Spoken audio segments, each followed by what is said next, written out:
Hello everyone, ఈరోజు మనం 6వ తరగతి 1వ పాఠం అభినందనం.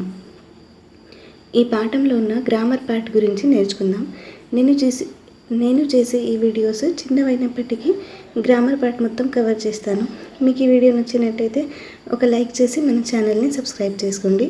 నేను ఆల్రెడీ కవి పరిచయం మొత్తం మీద ఒక వీడియో చేశాను. మీరు చూడకపోతే వెళ్ళి ఆ వీడియో చూడండి. మీకు కవి పరిచయం మొత్తం ఒకే వీడియోలో దొరికిపోతుంది. 6వ తరగతిది అభినందన. ఈ పాఠాన్ని శేషం లక్ష్మీనారాయణ గారు రచించారు. ఇక్కడ పదజాల వినియోగం గురించి ఇచ్చారు. ఇది కొత్త పుస్తకం. ఆ గ్రామర్ పార్ట్ మనం ఇక్కడ నేర్చుకుందాం. ఒకవేళ మీకు కనిపించకపోతే నేను ఓరల్గా చెప్తాను, మీరు రాసుకోండి. కింద వాక్యాల్లో గీత గీసిన పదాలకు అదే అర్థం వచ్చే పదాలను ఖాళీలలో రాయండి.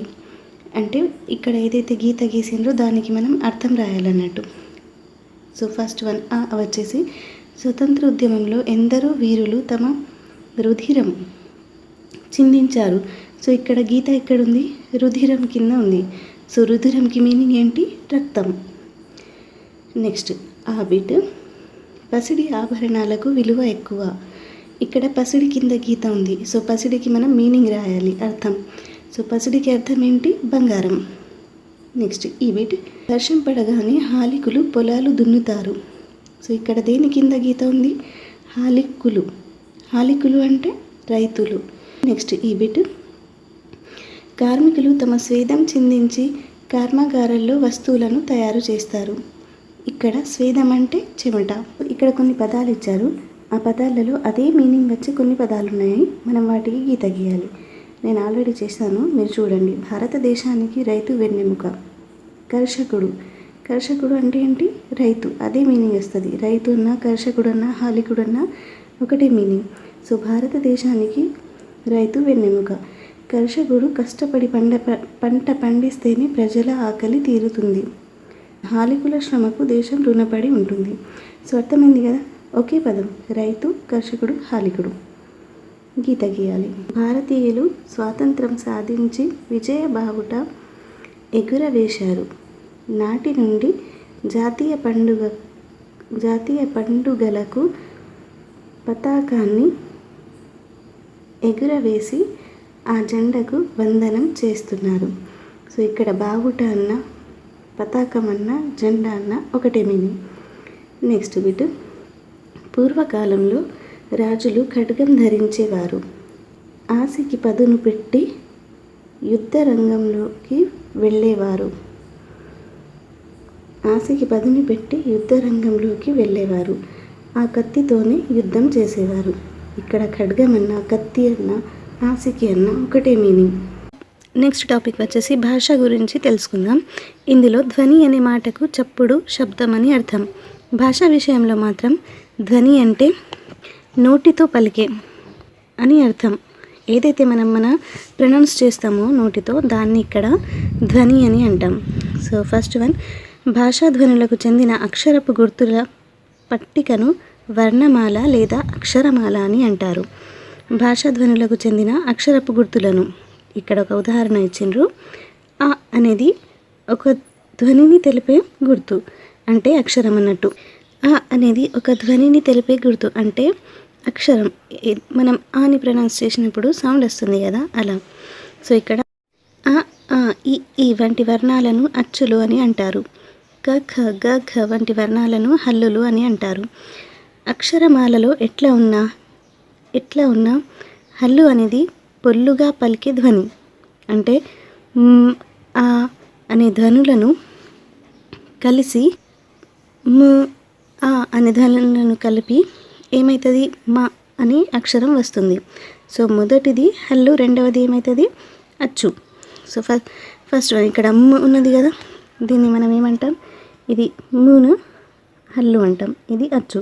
సో ఇవి రెండు కలిస్తే ఏ అక్షరం వస్తుంది మనకు? మా అనే అక్షరం వస్తుంది. సో మొదటిది హల్లు, రెండవది అచ్చు. నెక్స్ట్, కొన్ని అక్షరాల్లో రెండేసి కానీ మూడేసి కానీ హల్లులు కలిసి ఉండవచ్చు. ఇవి 3 రకాలుగా ఉంటాయి. అంటే ఇక్కడ మనకు ఒకటే హల్లు ఉంది, కానీ కొన్ని అక్షరాలలో 2 కానీ 3 కానీ ఇట్లా ఉంటే, ఇట్లా 2 కానీ 3 కానీ ఉంటాయి. సో అలాంటి వాటిని ద్విత్వాక్షరం, సంయుక్తాక్షరం, సంశ్లేషాక్షరం అని అంటాం. 2 కానీ 3 కానీ హల్లులు ఉంటే వాటిని మనం 3 పార్ట్స్గా డివైడ్ చేసినాం. ఫస్ట్ వన్ ఏంటి? ద్విత్వాక్షరం, సంయుక్తాక్షరం, సంశ్లేషాక్షరం. సో ఫస్ట్ వన్ ద్విత్వాక్షరం. ద్విత్వాక్షరం అంటే ఏంటి?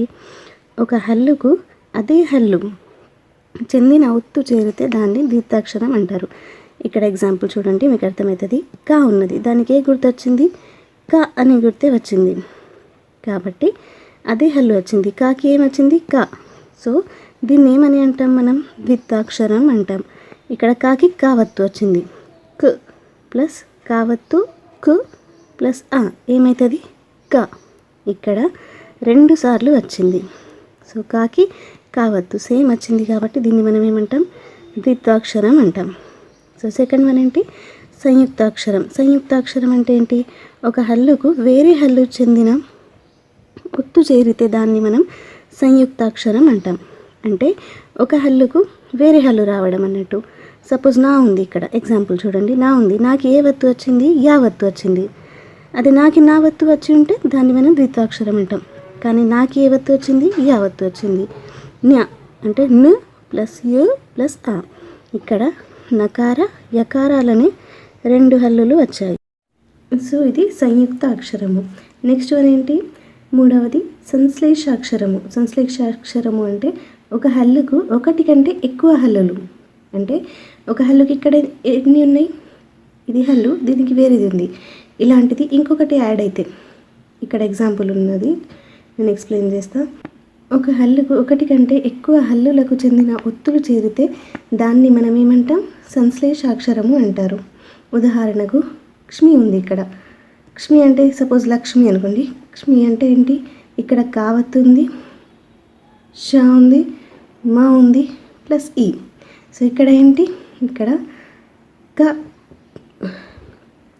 కకార, షకార, మకారాలనే హల్లులు ఉన్నాయి. ఎన్ని హల్లులు ఉన్నాయి? టోటల్ 3 హల్లులు ఉన్నాయి. కా ఉంది, షా ఉంది, మా ఉంది. సో ఇవి 3 కలిపి ఏమైంది? క్ష్మి అయింది. సో ఇవి 3 కలిసాయి కాబట్టి ఇక్కడ ఇదేంటి? సంశ్లేషాక్షరం అయింది. నెక్స్ట్ ఇక్కడ నెక్స్ట్ బిట్ ఏమి ఇచ్చారంటే, కింది అక్షరాల్లో 2 వర్ణాలు ఉన్నాయి, వాటిని గుర్తించండి. ఇక్కడ గా ఉంది, గాకి ఏమేమి ఉన్నాయి? గ ప్లస్ ఆ. ఇవి 2 ధ్వను కలిపితే ఏమైంది? గా అయింది. అలాగే యా ఇచ్చారు, యాకి మనం ఇలా రాయొచ్చు? యు ప్లస్ ఆ. నెక్స్ట్ కా ఉన్నది ఇక్కడ. సో క్ ప్లస్ ఆ. ఓ ఉంది, బ ప్లస్ ఓ. ఇక్కడ రెండవ బిట్ చూడండి. కింది పదాల్లో సంయుక్త ద్విత్వాక్షరాల్లోని ధ్వనులను రాయండి. ఇక్కడ ధ్వనులను రాయాలి మనం. సపోజ్ ఇక్కడ ఏముంది? పద్మ ఉంది. సో పద్మ, ద్మ ఉంది. సో దావత్ ఉంది, ఇక్కడ దా ఉంది, మా ఉంది ప్లస్ ఆ. సో ఇక్కడ ఇదేమైంది? ధ్మ అయింది. సో 3 ధ్వనులు ఉన్నాయి ఇక్కడ. ఇక్కడ తాకి చూడండి, త్ ప్లస్ ఆ. సో ఇక్కడ ఏమైంది? ఇది త అయింది. నెక్స్ట్ దుర్గతిలో ఏమేమి ఉన్నాయి? రా ఉంది, గ ఉంది ప్లస్ ఆ. సో ఇక్కడ ఇదేంది? గా అయింది. నెక్స్ట్ సాధ్విలో 3 ఉన్నాయి. ద, బ ప్లస్ ఈ. సో ద్వి అయింది. నెక్స్ట్ బిట్ వర్గాక్షరాలు. నెక్స్ట్ వన్ ఏమి ఇచ్చారు? వర్గాక్షరాలు. కా నుండి మా వరకు ఉన్న అక్షరాలను 5 వర్గాలుగా విభజించారు. ఫస్ట్ కా వర్గం క, ఖ, గ, ఘ ఇన్యం. చ వర్గం చ, ఛ, జ, ఝ ఇన్యం. ట వర్గం ట, ఠ, డ, ఠ, న. త వర్గం త, థ, ద, థ, న. ప వర్గం ప, ఫ, బ, భ, మ.